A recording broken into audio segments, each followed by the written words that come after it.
berada dalam negeri itu. Saya nak bagi tahu dari segi transfer terjemah kepada soal kewangan ni. Saya duduk tengok kajian saya. Setiap kali musim perayaan, contoh Hari Raya lah, lebih daripada 1 juta kereta masuk ke Kelantan.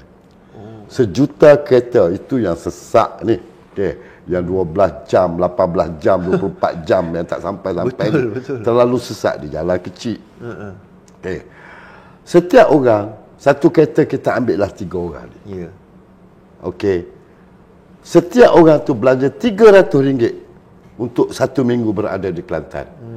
You imagine berapa pusingan wang yang berada di Kelantan dalam masa seminggu. Hampir 1 bilion. This is the kuasa beli. Dan bila kuasa beli yang ada di sini, lepas tu kalau kita tengok, you pergilah musim perayaan, sebelum raya, lepas raya, you pergi pasar, pukul 10 barang dah habis. Dah habis. Tak usah kira lah pasar mana, mesti dah habis setiap daerah. Jadi kalau kuasa beli ni ada, sedangkan supply-nya tak ada, tak guna juga. Betul. Apa kepentingan supply ni? Ialah orang-orang Kelantan berada di Kelantan boleh mencari peluang dengan baliknya rakyat Kelantan musim perayaan. So you kena buat sesuatu yang ni. Pertambahan tu dia. Itu dia kata tadi, sebenarnya dari segi ekonomi potensi tu ada, potensi tu ada. Sebenarnya pentadbiran yang betul. Macam Kelantan Selatan ni, Kelantan Selatan, Kuala Kerai, Gomusan, Jeli ni. Tanah masih luas. Kenapa tidak dijadikan gedung makanan? Betul. Hub pertanian. Antara Pasir Mas dan Ratau Panjang, iaitu sempadan dengan Siang. Banyak potensi yang kita boleh ambil. Betul. Kesempatan, peluang daripada pelabuhan darat. Kita boleh jadikan hub. Di kawasan Ketereh, Kubang Kerai ini ada pendidikan Islam ni. Kenapa tidak syiarkan Islam di situ? Kesenian di situ. Pusat ilmu ni sebagainya. Pusat ilmu di situ. Universiti Kelantan ni? Itulah. I bercakap dengan Datuk Zamri, Menteri Pendidikan. Orang Kelantan ni dia banyak tahfiz. Banyak yang akhirnya di pondok, habis tahfiz, dia pergi ke Jordan, pergi Mesir. Untuk belajar tahfiz, mengkaji lebih detail. Saya lebih berminat kepada pewujudan satu universiti Al-Quran dan Hadis di Kelantan. Tak kira lah di mana, kalau boleh Tanah Merah lah. Bukan untuk tahfiz. Orang tahfiz mengkaji ilmu Al-Quran yang berada dalam Al-Quran. Kekuatan barat di orang yang bukan Islam ni, dia mengkaji apa ilmu yang ada dalam Al-Quran dan dia ambil ilmu tu. Contoh, saya tak ingat dalam Al-Quran ke hadis yang mengatakan carilah rezeki kamu di muka bumi, di lautan dan di udara. Kalau kita fikir betul lah, di muka bumi cucuk tanam, ternakan, dalam lautan ni petrol, ikan, di udara apa? Di udara apa? Now kita baru tahu frekuensi. Eksplorasi. Udara. You think orang putih boleh fikir gitu ke? Dia mesti ambil sesuatu daripada Al-Quran. Betul. So ini yang kita lacking. Kita ada ilmuwan, kita ulama, tetapi kita tidak pernah memikirkan secara orang kata spesifik. Bagaimana kita nak mengkaji ilmu yang ada dalam Al-Quran. Sebut pasal ilmu ni tu. Tak perlulah pergi konsert Jordan. Kita sebut tentang ilmu. Sebenarnya kita ni bukannya kekurangan pakar-pakar kita. Betul. Macam Datuk sebut tentang rubber tadi kan. Budak tu orang kita, Melayu kita. Bagi saya kita ni sama bijak dengan orang lain je. Betul. Cuma bagaimana kita nak exploit. Macam mana kita nak cungkil balik benda tu. Membawa saya kepada last kali Datuk BRICS tadi tu kan. Cerita BRICS ni jauh kita begini.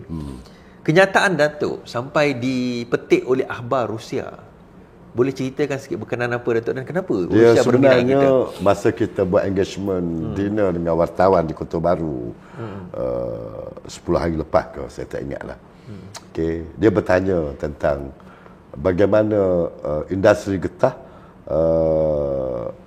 akan berkaitan, dapat kesan daripada BRICS. So saya mengulas pandangan ini. Saya kata, okey, bila ada BRICS dan kebetulan pihak BRICS pergi ke Rusia dan berjumpa dengan Presiden Rusia Putin, okey, maka hasil daripada perbincangan itu, Rusia bersetuju, okey, bersetuju untuk tidak lagi menggunakan negara ketiga untuk membeli barangan daripada Malaysia. kita. Oh, so sebelum ni Rusia ambil negara X, ambil daripada Malaysia barang tu, tapi kerana sanction. Oh ya. Kerana sanction, maka dia tak boleh keluarkan duit dia dalam pembayaran dia, tak boleh terus. Dia kena melalui sama ada Arab ataupun kebanyakan diguna China. Jadi kita terpaksa guna currency, dapat wang tu daripada currency China. Tapi bila ada BRICS ni, dia dah terbuka. Kita boleh ekspor barang kita ke negara Rusia dan pembayaran dibuat dalam currency mereka terus kepada kita. Jadi bila ini tidak ada halangan, maka saya rasa penggunaan getah yang banyak sepatutnya berlaku di dan memang mereka perlu. Ya. Kerana Rusia ni negara besar. memang mereka perlu, kerana selama ini glove mereka terpaksa diimport synthetic rubber yang tak ada kualiti berbanding dengan glove getah asli. Jadi demand terlampau tinggi. Begitu dengan Central Asia. Jadi Russia container ni dengan Central Asia ni dia boleh direct. Ya. Jadi ini peluang baru, ekspor baru, dan saya buka baru ni dalam mesyuarat lembaga bahawa kita kena penetrate benda ni. Before orang lain pergi, kita kena pergi dulu. Betul. Okey, kerana inilah saya rasa, saya bukan nak puji PMF lah, tapi dia berusaha walaupun dihentam begitu rupa, alah jumpa Putin apa bincang. Dah. Pada saya dia bawa sesuatu yang tak pernah dibawa sebelum ini, dan kebetulan BRICS ada. Orang tak faham sebenarnya Rusia ni antara apa orang kata world market yang potensi yang besar, sangat-sangat besar dia. Jadi selama ni kita tak boleh. Saya cuba adalah macam Top Glove ada ekspor ke Rusia, tapi dalam kuantiti yang tidak besar. Tapi bila berlaku BRICS ini, okey, berlaku hubungan yang baik antara Malaysia dengan Rusia ni, saya yakin kita lebih banyak ekspor potensi. Dan akhirnya apa? Bila kita lebih ekspor, akhirnya akan balik kepada kebun kecil. Kebun kecil.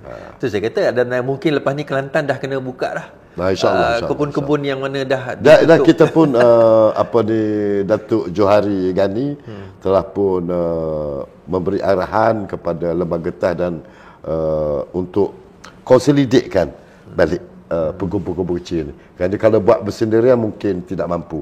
So kita konsolidate balik dan akhirnya insyaAllah lah. Ini dasar kerajaan. Betul. Okay. So itu dia tadi, Datuk. Mungkin apa orang kata penutup terakhir untuk rakyat negeri Kelantan ke pengundi ke ataupun ahli peradilan, silakan Datuk. Okey, saya sebagai pengurusi MPN Kelantan bersama dengan Pakatan Harapan dan Kerajaan Persatuan, okey, menyeru supaya kita berfikir balik. Kita fikir balik apa masa depan kita. Jadi terima satu tawaran yang baru. InsyaAllah kalau kita ada istiqamah, ada itizam untuk kita generasi masa depan, okey, Islam kita boleh bangunkan, ekonomi rakyat kita boleh bangunkan, dan akhirnya kita menjadi sebuah masyarakat madani yang lebih harmoni dan baik. InsyaAllah.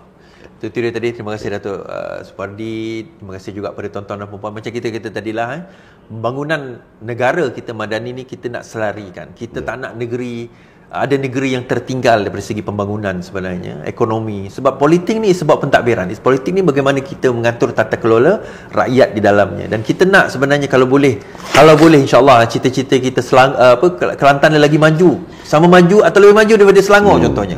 Kan, dan supaya rakyat semua sejahtera. Dan saya percaya rakyat Kelantan ni kalau dikeluar dia boleh maju. Tapi bila dalam negeri banyak orang lah. kat mana-mana kita pergi kita jumpa restoran Kelantan, ahli perniagaan orang Kelantan. Tetapi di dalam negeri dia sendiri dia seolah-olah tidak berkembang, bukan kerana mereka tidak berkembang, tetapi kerana kadang-kadang ekosistem itu sendiri tidak kondusif. Baik, terima kasih Datuk. Terima kasih tuan-tuan dan puan yang menonton saya. Terima kasih yang share, yang like, subscribe. InsyaAllah kita jumpa lagi dalam podcast-podcast kita yang lain. Selamat malam, selamat istirahat. Lawan.